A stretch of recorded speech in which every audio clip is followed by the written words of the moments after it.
성경을 우리가 읽을 때에 기본적으로 좀 꼭 기억해야 하는 한 가지 원리가 있습니다. 아마 제가 몇 번 이야기를 드렸을 수도 있고 또 앞으로도 자주 이야기를 하게 될 것 같은 이야기인데, 저 개인적으로도 성경을 읽을 때에 꼭 기억하고 있는 원칙이고, 특별히 설교를 준비하면서는 가장 많이 신경을 쓰는 그런 부분의 어떤 원칙입니다. 어떤 것이냐 하면, 성경을 읽을 때에는 가장 먼저 읽을 때에 그 당시의 시대 속으로 들어가서 읽어라 라는 그런 원칙입니다. 그래서 그 시대 속으로 들어가서 그 시대에서 그 말이 어떻게 들렸을까를 최대한 상상을 하고, 그 말이 그 당시에 무엇을 의미했을까 하는 것을 생각해내라 하는 것, 그 핵심 주제가 뭐냐를 발견하는 것이 첫 번째 원리입니다.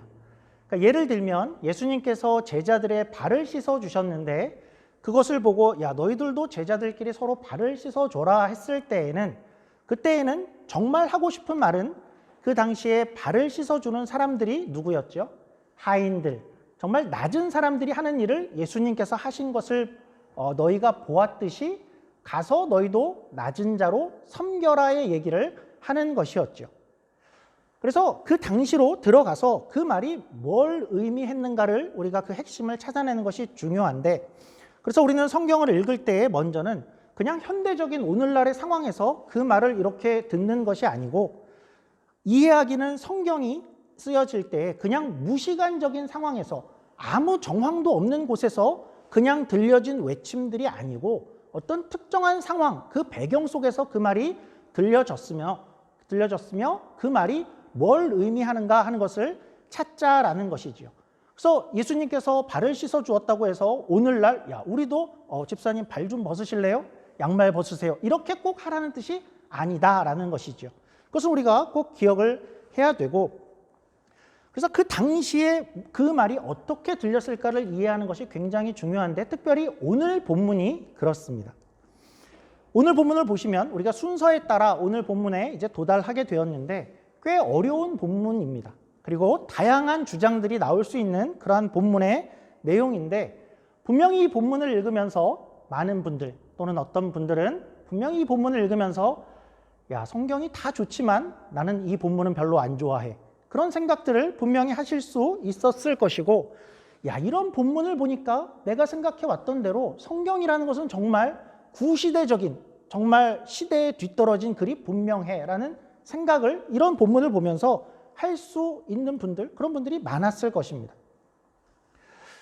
이런 구절만큼은 별로 읽고 싶지 않아 하는 생각들을 가질 수 있다라는 것이죠. 그래서 이 본문을 읽으면서 우리가 오늘 현대에 가진 생각, 이 상황, 이 배경 속에서 이 본문을 읽으면 그런 생각이 드는 것이 맞습니다. 성경은 남녀를 차별하는구나, 남성 우월주의이고, 그리고 여성을 열등한 존재로 보는 게 분명하구나, 그런 생각들이 드는 것이죠. 근데 그런 생각이 드는 이유는, 제가 오늘 말씀드리고 싶은 것은 이 말씀을 우리가 읽을 때 우리의 현대적인 상황 속에서, 그러니까 현대는 어떤 상황이냐 하면 우리 모두가 다 남녀가 평등하다라는 그러한 생각을 자연스럽게 갖고 있는 그런 상황이라는 것이죠. 그런 상황 속에서 이 글을 읽으면 아, 이제 성경이 차별을 하려고 하는구나 라는 것으로 읽힐 수밖에 없다라는 것입니다. 그런데 오늘 말씀드리고 싶은 것은, 이제 우리가 이 글을 성경 시대로 가서, 그리고 고린도라는 특별한 상황 속에 가서 이 본문을 읽게 되면, 그리고 이 본문을 정당하게 바른 상황에서 잘 해석을 하게 되면, 이 본문이 여성을 무시한다든지 아니면 남녀의 차별을 조장한다든지 그렇게 읽혀지지 않고, 누구도, 남자분들도 이걸 읽으면서 야, 남자로 태어나길 잘했나 봐, 이런 생각은 안 들어야 맞다라는 그런 얘기입니다. 어떤 상황인지 우리가 이 상황 속으로 한번 가서 전체 상황을 한번 파악을 해보죠. 우리가 이 본문을 읽으면서도 자주 간과하고 그냥 건너뛰는 그런 부분이 있는데, 우리 2절을 한번 읽어보도록 하겠습니다. 2절 제가 한번 읽어드리겠습니다. 11장 2절입니다. 너희가 모든 일에 나를 기억하고 또 내가 너희에게 전하여 준 대로 그 전통을 너희가 지킴으로 너희를 칭찬하노라. 바울이 지금 칭찬을 하고 있습니다. 생각해 보면 우리가 고린도전서를 쭉 왔는데 바울이 고린도 교회를 칭찬한 적이 있었나요?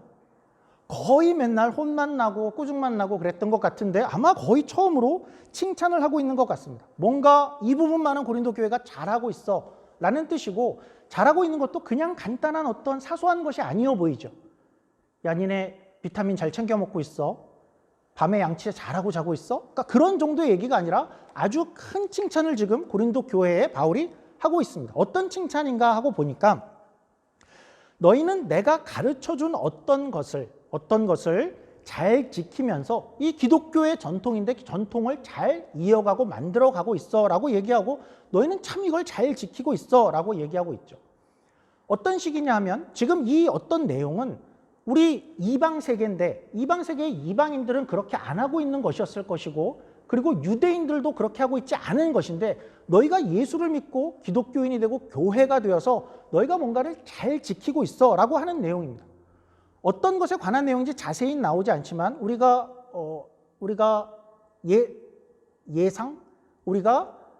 생각해낼 수 있는 힌트가 있죠. 어떤 내용일 것이냐면 남녀에 관한 내용이었을 것입니다. 그 내용을 얘기하고 뒤에 그러고 또 이 얘기를 이어가죠.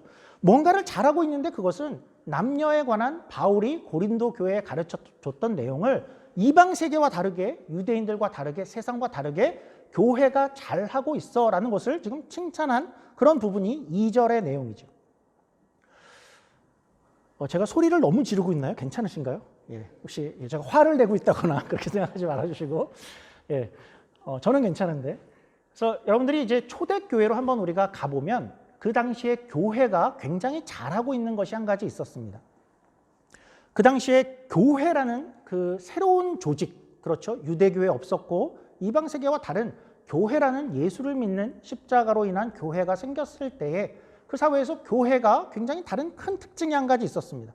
유대인들이 봐도 그렇고 이방 사람들이 봐도 그렇고 우상을 섬기는 사람들, 그런 사람들이 봐도 교회를 보면, 야, 저긴 정말 특별해, 정말 이상해, 정말 놀라운 곳이야, 정말 달라 하는 그런 면이 있었는데, 그 면이 어떤 것이냐면 교회만 가면 교회는 차별이 없어 라는 것이었습니다. 교회를 가면 모두가 다 동등해져.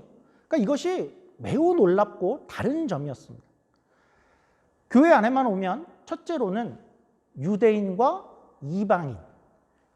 이방인이 그냥 정답게 교회에 같이 있습니다. 그러니까 우리는 잘 상상이 안 되지만 지난 수천 년을 유대인들은 이방인들을 어떻게 여겼죠? 한마디로 개만도 못하게. 어디 부딪히거나 그 근처에 가도 어떤 부정한 것이 옮겨왔을까 봐 와서 정결의식을 행하고, 그 땅에 갔다 와서는 정결의식을 행해야지만 저들은 정말 부정한 존재들이야 라고 수천 년을 살아왔던 유대인들이 교회에 오면 이방인들과 그냥 같이 앉아 있습니다. 같이 지내죠, 교회에 오면. 두 번째로는 교회에 오면 상전과 종이, 그리고 주인과 노예가, 집에 가면 주인과 노예인데 교회에 오면 같이 형제로 지내는 곳이 교회였습니다. 이게 얼마나 밖에서 보기에는 놀라운 것이었을까요? 우리는 잘 상상이 안 되지만 그런 곳이 그 당시의 교회였습니다. 그리고 교회는 마지막으로 남자와 여자가 동등해지는 곳이 교회였습니다. 그러니까 우리는 이 현대에 남녀가 평등하다, 동등하다, 물론 완벽하냐 그러면 그렇지는 않은 면이 있을지 모르지만, 그래도 이 고대와 비교하면 아주 많이 평등한 그런 시기를 우리는 살고 있죠. 근데 고대는 전혀 그렇지 않았죠. 당시 고대에서는 여자는 남자의 어떤 소유 이상으로 여겨지지 않았었죠. 남자가 있고 여자가 있고 그 다음에 동물이 있어. 고대니까. 고대는 그런 생각을 갖고 있었고, 동서양을 막론하고 어디를 가도 그런 생각들이 지배하고 있던, 사실은 그런 시대였죠. 여자는, 남성은 우월하고 여성은 종속된 존재야라는 생각을 그 당시 사회가 다 그런 생각을 갖고 있는데, 그런데 유달리 교회만은 그 당시에 그렇지 않고 동등하다를 주장하는 곳이, 그것이 교회였습니다. 그래서 유대교만 가도 예배를 따로 드리고 구별이 됐었죠. 그래서 유대교 안에는 여자가 나와서 대표 기도를 한다거나, 그 당시에 여자가 나와서 가르치거나 설교를 하는 그런 일이 없었고, 여성 지도자들이 거기는 없었습니다. 그런데 옆에 교회를 가보면 그 당시에도 여성이 나와서 대표 기도를 하고 있고, 그리고 여성이 예언을 하고, 고린도 교회는 조금 이후에 보겠지만 은사가 굉장히 풍성한 교회였죠. 은사가 너무 넘치는데 남자도 은사를 받고 여자도 받고 아마도 여성이 더 많은 은사를 받은 것 같아 보이는데 그런 상황이었고 세례도 받고 성찬도 행하고 그 안에서 또한 여성이 설교도 하고 교회 안에 특별히 그리고 교회를 보니까 교회 안에 여성 지도자들이 많은 그것이 교회였습니다. 교회는 그런 곳이었죠. 브리스길라와 아굴라라는 그런 부부가 있었죠. 바울의 유명한 동역자죠. 그러니까 우리는 이제 서구에 살지만 또 서구의 어떤 이름을 들으면 이름만 들어서는 이 이름이 남자인지 여자인지 잘 익숙치 않은 그런 이름들이 좀 많죠. 저는 어렸을 때 꽤 오랫동안 브리스길라가 당연히 남자인 줄 알았습니다. 왜냐하면 성경에서 항상 브리스길라와 아굴라, 브리스길라가 앞에 나오기 때문에 그렇죠. 그런데 브리스길라가 여성이었습니다. 아내였습니다. 아마도 그 당시에 사역을 같이 하되 아내가 훨씬 더 뛰어난 더 큰 역할을 하는 사역자였던 것 같죠. 초대교회 가면 다비다가 있고 베베라는 여성이 있었고 또 빌립보 교회는 루디아라는 여자가 늘 리더였어 보이죠. 로마서 16장에 가면 여성 지도자들의 이름이 나오고 있죠. 무슨 얘기를 하고 싶냐 하면 그러니까 이런 내용입니다. 그러니까 적어도 우리가 당시로 가면 그 당시로 가면 기독교를 보면서 와 세상은 다 남녀가 평등한데 저 교회가 남녀를 차별을 해라는 그러한 생각과 말은 얼토당토하다라는 그러한 이야기입니다. 교회야말로 여성의 지위가 그 당시 어디서보다도 높은 곳이 교회였고 그리고 교회에서 여성이 차별돼야 된다는 어떤 주장은 전혀 인정되거나 상상되지 않는 것이 당시의 현실이었다라는 것이죠. 그래서 이 본문은 그 당시에 쓰여졌던 본문인데 그리고 그 당시에 읽혀졌는데 이 본문을 보면서 누구도 이제부터는 여성들을 차별하자는 얘기인가 봐 라고는 누구도 그런 가르침으로 받아들였을 리가 없고 이제까지 바울이 칭찬한 것이 교회가 남녀의 동등함을 그렇게 잘 지켜오고 있어 이것을 전통으로 만들어가고 있어를 칭찬해 왔었는데 유대교와 이방인과는 다르게 그것을 잘 지켜한다의 배경에서의 이야기이고 이제 여성을 차별해라가 이 본문의 주제가 될 수는 전혀 그렇지 않다라는 것이죠. 그래서 그러면 이제 생각해 봐야죠. 이 본문은 그럼 뭘 얘기하고 어떤 상황 속에 있었고 무슨 상황 속에서 이런 얘기가 나온 거냐 하는 것을 우리가 생각해 봐야겠죠. 일단 이 본문은 고린도 교회라는 어떤 특정한 환경 속에서 그리고 특별히 공중 예배에 관한 것입니다. 이 다음에 나오는 성찬의 내용과 같이 공중 예배에서 어떠한 일들이 일어나게 되었는데 그러니까 일부의 여성들이 이제 이랬던 것이죠. 우리가 배워왔기를 기독교는 남자와 여자가 늘 동등하고 같아져야 한다라고 하면서 이제 공중 예배 시간인데 앞에 나와서 대표 기도를 하고 또 앞에 나와서 예언을 할 때에 그러니까 여기서 예언이라는 것은 앞날을 이렇게 점치고 그렇다는 예언이 아니라 맡을 예, 말씀 언 그래서 설교를 했다라는 뜻입니다.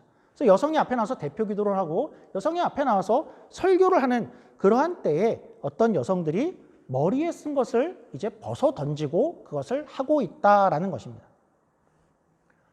또 우리 현대의 우리로서는 그래서요. 그게 뭐 어떻습니까? 하고 생각할 수 있지요.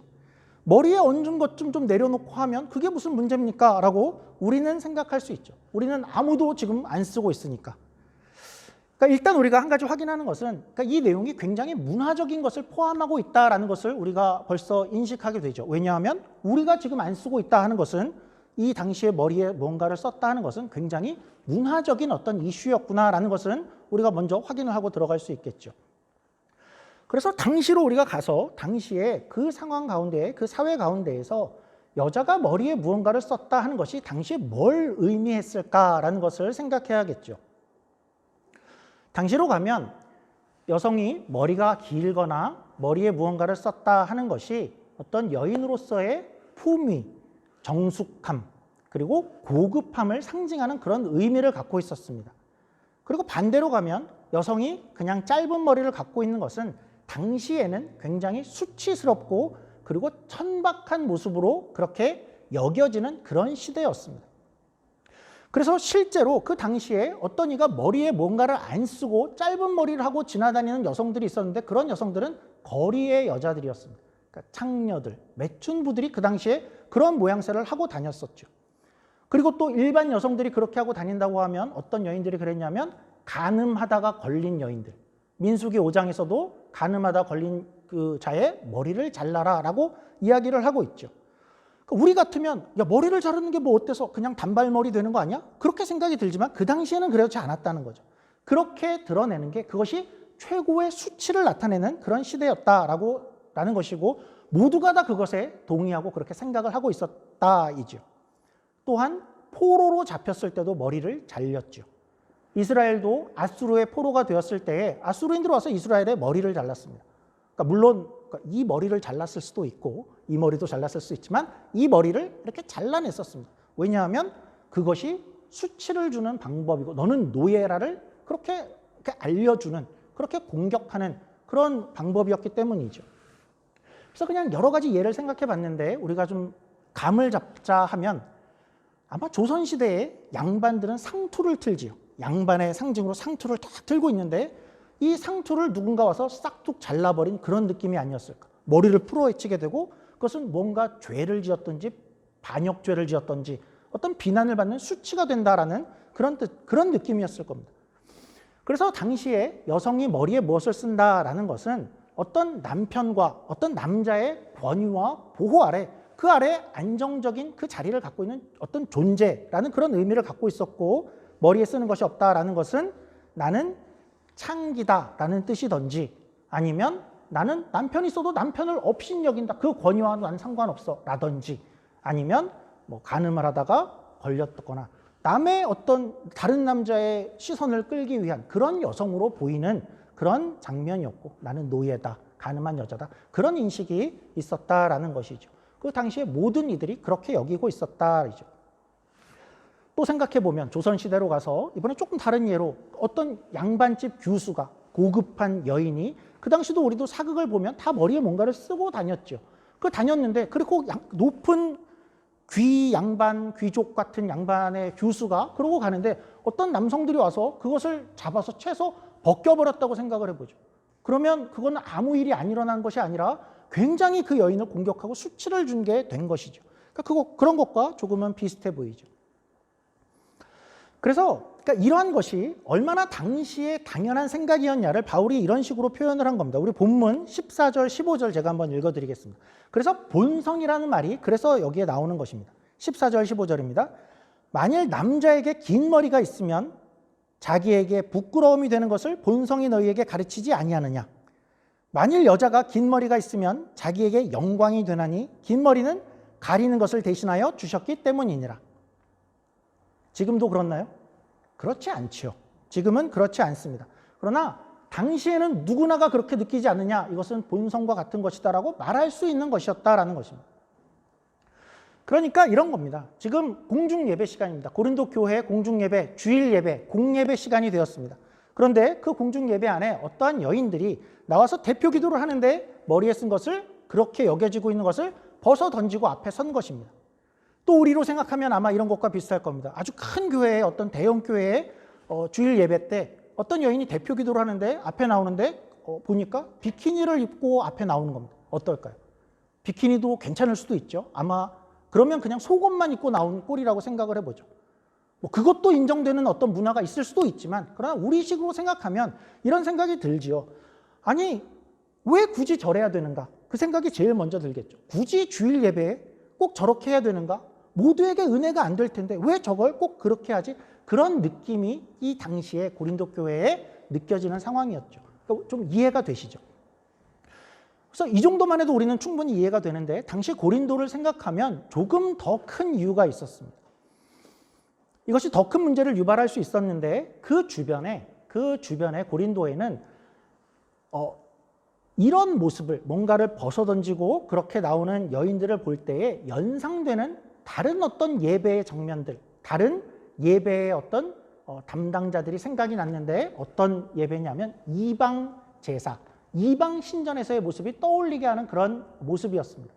그 당시에 이방의 여사제들이 어떤 신접을 하거나 신의 말씀을 전하거나 황홀경이 되었을 때에 그 당시에 그 여인들이 머리를 풀어 헤치고 그리고 이 일을 했다라고 합니다. 그러니까 교회 안에 어떤 여인들이 그렇게 했을 때에 사람들이 그렇게 생각을 하게 된 거죠. 저기 옆에 이방 신전에 가면 그런 여인들이 있는데, 그리고 고린도 교회는 신생교회인데 몇 년 안 됐는데 신생교회인데 이전에는 이방 신전에 다녔던 사람들도 많이 있었을 텐데 그 사람들이 그걸 아는데 교회 와도 저런 여인들이 여기도 있구나, 별반 다를 게 없다라든지, 거기에 사제들은 그 예배의 형태 중에 성적인 그런 모습들이 분명히 있는데 여기에 여인들도 그런 여인들인가 하고 오해를 할 수 있다라는 것이죠. 모두에게 덕이 안 되는 그런 상황 가운데에 이런 일들이 일어나고 있었다이죠. 그래서 지금 모든 이 내용들은 공중 예배에 관한 것입니다. 그러니까 집에 가서야 머리에 두건을 벗고 기도를 하고 말씀을 보는 것 아무 문제가 없죠. 그런데 이런 상황, 그리고 뭐가 문제였나는 것이 이제 우리가 좀 이해가 될 줄 믿고, 그런데 이제 우리가 생각해 봐야 할 것은 이런 부분이겠죠. 이런 사회였다고? 모두가 다 그런 생각을 갖고 있었다고? 많은 사람들이 그런 인식을 갖고 있는 것이 본성과 같이 느끼고 있었다고? 그런데 이런 상황 가운데 왜 어떤 여성들이 왜 이런 것을 했을까이죠. 문제는 그것이죠. 왜 이런 상황 가운데 여성들이 굳이 이런 여성들이 등장했을까이죠. 그러니까 이들은 분명히 이런 생각을 가졌을 것입니다. 우리가 배워온 걸 보니까, 우리는 그렇게 크지 않았는데 배워온 걸 보니까 남자와 여자가 같은 것이라며, 그렇죠? 교회가 그렇게 가르치지 않았냐. 그래서 그 교회 안에서 여인들은 복을 더 누렸고, 당연한 복이지만 그 복을 거기서 누리게 되었는데, 그러다 보니까 아마도 일부의 여성들 가운데 동등하다라는 것을 우리가 생각해 보니까, 그러면 모든 것이 다 같아져야 하지 않겠냐라고 그래서 등장하는 것이었을 겁니다. 그래서 일부의 여인들이 아마도 이렇게 주장을 하고 나왔는데, 이 주장은 굉장히 강한 주장이었을 것이라고 우리가 상상이 되죠. 왜냐하면 그냥 어떤 사람들이 하는 얘기였으면 그 교회에서 자체에서 해결이 되었을 텐데, 자체 교회에서 이 문제를 해결하지 못하고 지금 이 문제를 누구에게 가지고 왔죠?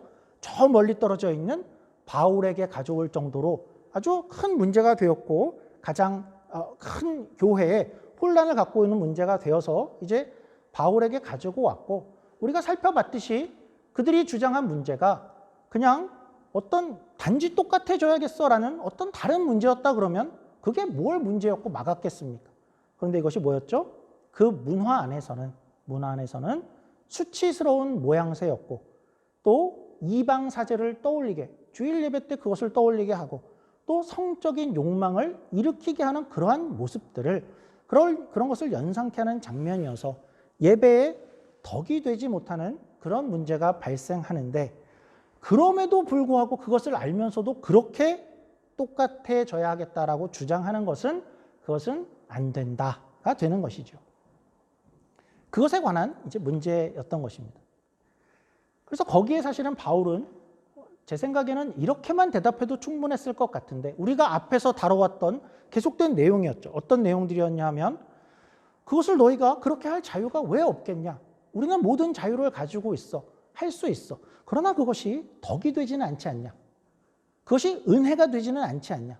앞에 성경 구절을 인용하자 그러면, 모든 것이 가하나 모든 것이 덕이 되는 것은 아니고, 모든 것이 가하나 모든 것이 유익한 것은 아니지 않냐? 그렇게만 이야기해도 될 것 같은데, 이제 바울이 여기에 조금의 더 설명을 가하는 게 오늘의 본문입니다. 바울은 이제 설명하기를 이런 식의 얘기를 하는 겁니다. 간단하게 말하면, 너희는 남녀 간의 동등함을 잘 만들어 왔어. 잘 했어. 그러나 동등하다라고 하는 것이 모든 것이 다 같아져야 한다는 것을 뜻하겠냐라는 것이죠. 차별이 없다라는 것이 아무런 차이도 없다라는 것만 의미하겠냐이죠. 동등해진다라는 것은 모든 어떤 모양과 형태마저도 다 똑같아져야만 한다, 그것을 말하는 것이냐 할 때 그것은 아니다라는 것을 바울이 이야기하는데, 그러니까 바울의 전제는 남자와 여자는 동등해. 나는 그걸 가르쳤고 너희는 잘하고 있어. 우리는 기독교만큼 이것을 지켜온 데도 없고 이것은 좋은 전통이 되어 왔어. 그러나 그렇게 한다는 것이 남자와 여자가 아무런 차이도 없이 모든 것이 다 똑같아져야 한다라는 것이 아닌데, 그러면 얼핏 봐도 우리가 차이를 갖고 있는데 그 차이가 뭐냐 하면 그것을 얘기하면서 우선은 하나님이 남자와 여자를 다르게 창조했잖아를 들고 나오는 것입니다. 그러니까 어떤 면에서 달랐죠. 만들어진 시기도 달랐고, 그리고 시점도 달랐고, 그리고 만들어진 이유도 달랐고, 방법도 조금 달랐죠. 그러니까 하나님이 동등해, 하나님 편에서 동등하지만 그러나 차이가 그냥 존재하잖아 라는 것을 얘기하는 거죠. 그러니까 지금 말씀드리는 것은 여기 이 본문의 일단의 핵심은 여기 있다는 것을 먼저 기억하면 좋겠습니다. 일단은 말하고 싶은 것은 차이가 있을 수 있어 라는 것을 분명히 하나님도 일단 처음부터 그렇게 두셨잖아, 동등치 않다가 아니라 그 얘기를 먼저 시작하는 것입니다. 그런데 우리가 이 본문을 읽으면 우리도 그랬지만 계속해서 어디로 자꾸만 우리를 밀어붙이냐 하면, 그래서 남성이 우월하다는 얘기 아니야? 자꾸 여성은 열등하다 그 얘기를 하고 있는 거 아니야? 라고 자꾸 우리는 그렇게 생각을 하게 되는데, 예를 들면 이런 구문 때문에 그렇습니다. 어떤 구문이 있었냐면 남자는 여자의 머리다. 그러니까 그런 얘기가 우리로 하여금 그런 생각을 하게 만들죠. 그런 내용들인데, 그런데 그러니까 이 구절이 남자는 여자의 머리라고, 이게 무슨 뜻인가 그랬을 때 이것이 적어도 어떤 우열의 문제를 이야기하는 것이 아니다라는 것, 그것 하나만은 너무나도 분명한 것은 뭐냐 하면,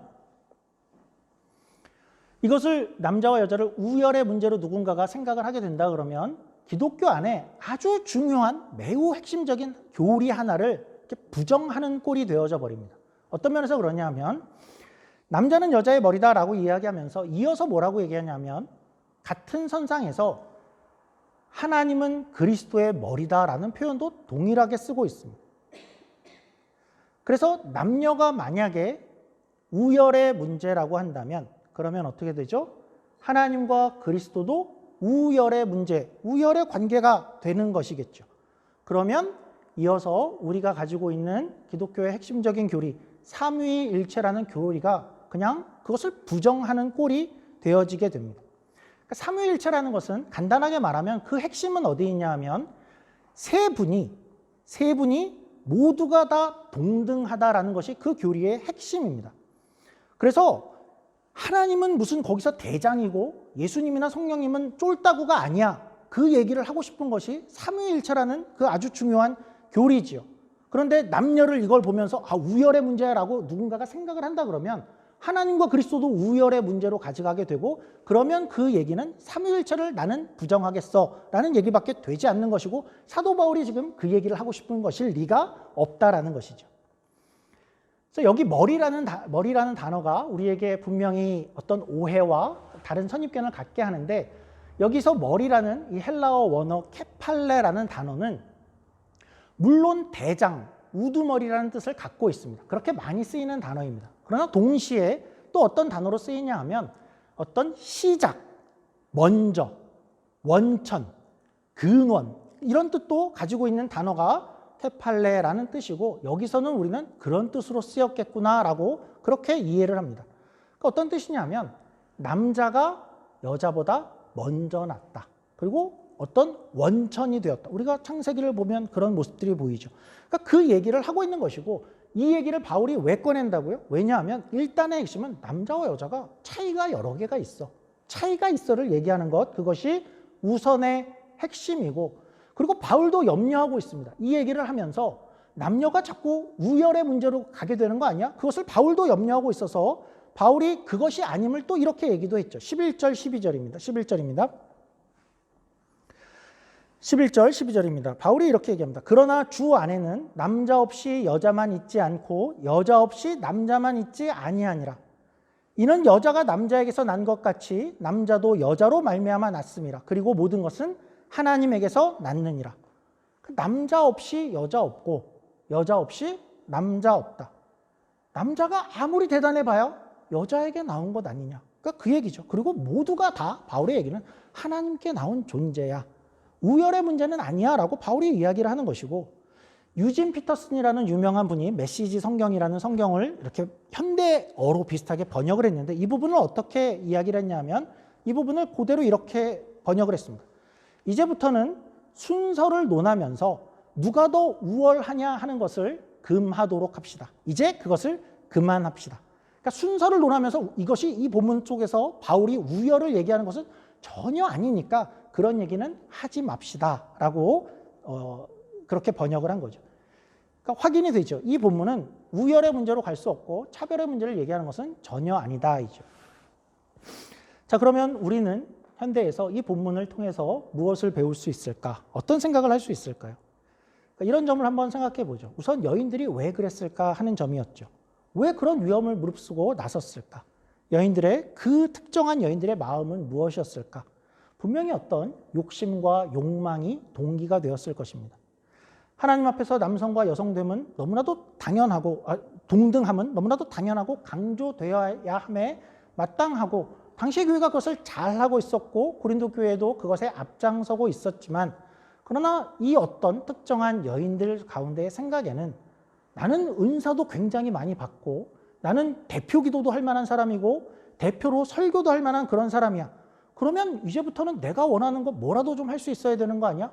그리고 교회가 아닌 주변 사회를 보니까 아직도 남성들이 이렇게 우월함을 받고 있는데 나도 그것처럼 남자와 모든 것이 남성이 할 수 있는 모든 것을 다 같이 할 수 있어야 하고 자기의 어떤 욕심과 욕망을 주장하며 나선 것이죠. 그래서 사실은 우리가 계속 확인했지만 사실은 그래도 되는 것이 맞지요. 하나님 앞에서 머리를 쓰고 벗는 것이 무슨 문제가 되겠습니까? 지금도 우리도 안 쓰고 있고 그것 자체는 문제는 아니지만 그러나 문제는 뭐였죠? 당시의 인식과 상황, 평가 그리고 교회의 덕이 되지 않는 것이 너무나도 분명한 상황, 심대한 해가 될 수 있는 그러한 문제인 것을 뻔히 알면서도 어떤 여인들이 개인의 욕망과 개인의 결정으로 그것을 교회보다 큰 자신이 되겠다라고 나서는 것, 그것은 금지되어야 하고 그것은 자제되어야 한다라는 것을 이야기하는 것이죠. 그러니까 이렇게 보고 나면 이 문제는 여기까지 오늘 확인을 하죠. 이 문제는 단지 남녀의 문제가 될 수 없죠. 여인만의 문제를 얘기하는 본문이 아니죠. 여기서는 분명히 여인으로 이 이야기를 했지만 어떤 이들이라도 자기가 원하고 자기가 욕심하고 자기가 욕망하는 어떠한 것들이 그것이 어떤 심대 그 자체가 어떤 문제가 있지 않더라도 교회의 덕이 되지 않는다면 교회의 은혜가 되지 않는다면 그리고 그 어떠한 한 개인은 어떤 경우에라도 교회보다 더 큰 그런 존재가 될 수 없다라는 것을 단지 여인들이 아니라 남자들도 똑같이 조심해라 하는 것을 오늘날 이 성경이 우리에게 말씀해 두시는 것이죠. 결론을 맺자면 개개인은 하나님께 사랑을 받는 너무나도 큰 존재이지만 그러나 그것이 공동체와 교회를 넘어설 수는 없다라는 것이죠. 교회라는 큰 하나의 단체, 교회가 더 개인보다 사랑을 받는다는 뜻이 아니라 우리의 어떤 모습들이 내가 결정하고 내가 원하는 것, 내가 꼭 해야만 했어라는 그런 어떤 이기적인 그런 모습들이 어떤 경우라도 교회를 넘어서고 더 교회에 해를 끼치고 덕을 끼치지 못하는 그런 모습에까지 내가 주장하게 된다면 거기서 멈춰야 한다 하는 그 얘기를 오늘 말씀이 우리에게 전해주시는 것입니다. 기도하겠습니다. 하나님 아버지, 우리 고린도전서 말씀을 통해서 이 부분이 단지 여성들의 어떤 차이와 차별에 대한 이야기가 아니라 어떤 개개인의 욕심과 욕망이 교회의 덕과 교회의 유익을 넘어서려고 할 때 그것을 막아서야 하고 그것을 절제해야 되는 남자와 여자에게 모두에게 주는 그런 말씀임을 우리가 발견하게 되었습니다. 하나님, 우리 가운데 어떤 마음들이 드러날 때에 그것이 먼저 우리 교회와 공동체, 우리에게 선물로 주신 이 교회를 어떻게 변화하고 어떤 영향을 끼칠 것인가 돌아볼 수 있게 하시고 하나님 바른 생각과 하나님께 주시는 그러한 합당하고 적절한 주님의 마음을 쫓아 살 수 있는 우리 모두가 되게 하여 주시옵소서. 감사하며 예수님 이름으로 기도드립니다.